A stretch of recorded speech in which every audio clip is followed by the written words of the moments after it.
ಈಗ ನಮ್ಮನ್ನು ಕರೆದಿದ್ಯಾ, ನಾವೇನು ಹೇಳೋಕ್ಕಾಗತ್ತೆ? ನಾವು ಚೆನ್ನಾಗಿ ಆಗಲಿ ಅಂತ ಬಯಸ್ಬೋದು, ಬಟ್ ಚೆನ್ನಾಗಿ ಮಾಡಬೇಕಾಗಿರೋ ಕೆಲಸ ನಿಮ್ಮದು. ನೀವು ಸಿನಿಮಾ ಚೆನ್ನಾಗಿ ಮಾಡಿದ್ರೆ ಚೆನ್ನಾಗಿ ಹೋಗುತ್ತೆ ಅಷ್ಟೇ. ನಾವು ನಂಬಿರೋದಿಲ್ಲ ಅಷ್ಟೇ, ಸಿಂಪಲ್ ಅದು. ಸೊ ಫಸ್ಟು ಪ್ರೇಕ್ಷಕರು ನೀವು you should learn to deliver the babies ನಾವು, ಇಲ್ಲಾಂದರೆ ಪ್ರಯೋಜನ ಇಲ್ಲ. ಥಿಯೇಟ್ರಿಗೆ ಹೋಗ್ತಿರೋ ಬಿಡ್ತಿರೋ ಅಲ್ಲ, ನೀವು ಸಿನಿಮಾ ಒಬ್ಬ ಪ್ರೀತಿಯಿಂದ ಮಾಡಬೇಕಾರೆ ಹೋಗ್ರಿ ಫಸ್ಟ್ ಥಿಯೇಟ್ರ್ ಒಳಗೆ. ಒಬ್ಬನಿಗೋಸ್ಕರ ಒಂದು 100 ರೂಪಾಯಿ ಟಿಕೆಟ್ ಕೊಟ್ಟು ಸಿನಿಮಾ ನೋಡೋದಿಲ್ವಾ? ಆಯ್ತು, 100 ರೂಪಾಯಿ ಕಳೀರಿ, ಚೆನ್ನಾಗಿಲ್ಲ ಅಂದ್ರೆ ಪರವಾಗಿಲ್ಲ.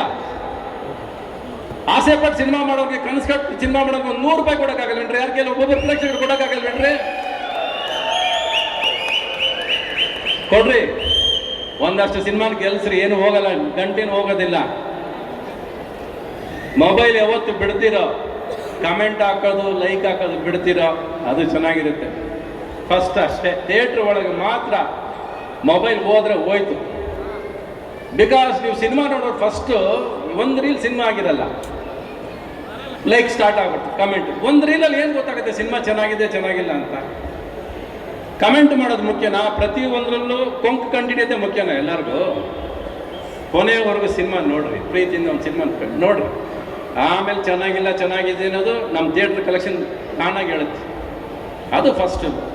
ನಾವು ಎಷ್ಟು ಪ್ರೀತಿಯಿಂದ ಸಿನಿಮಾ ಮಾಡಿದ್ವಿ, ಅವನು ಮುಂದೆ ಗೊತ್ತಾಗಿತ್ತು ನನಗೆ. ಅವ್ನು ತುಂಬ ಪ್ರೀತಿಯಿಂದ ಸಿನಿಮಾ ಮಾಡಿದ್ದಾನೆ, ತುಂಬ ಶ್ರಮ ಪಟ್ಟಿದ್ದಾನೆ, ತುಂಬ ಆಸೆಯಿಂದ ಸಿನಿಮಾ ಮಾಡಿದ್ದಾನೆ. ಇಷ್ಟೇ ಅಲ್ಲ ನಾವು ಮಾಡೋಕ್ಕಾಗೋದು, ಇದ್ರ ಮೇಲೆ ಇನ್ನೇನು ಮಾಡೋಕ್ಕಾಗುತ್ತೆ ನಾವು ಸಿನಿಮಾದಾಗೆ ಅಲ್ವಾ? ನಾವೆಲ್ಲ ಸಿನಿಮಾ ಚೆನ್ನಾಗಿದೆ ಚೆನ್ನಾಗಿಲ್ಲ ಗೊತ್ತಿಲ್ಲ, ನಾವು ಸಿನಿಮಾ ನೋಡೇ ಇಲ್ಲ. ನಾವು ಸುಮ್ಮನೆ ಸಿನಿಮಾ ಬಗ್ಗೆ ಬುರುಡೆ ಬಿಟ್ಕೊಂಡು ಕೂತ್ಕೊಂಡ್ರು ಪ್ರಯೋಜನ ಇಲ್ಲ.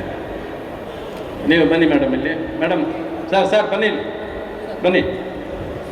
ನಾನೇ ಪ್ರಶ್ನೆ ಕೇಳ್ತೀನಿ, ಸಿನಿಮಾ ಹೇಗಿತ್ತು? ಸುಳ್ಳು ಇಲ್ಲದೆ ನಿಜ ಹೇಳಿ.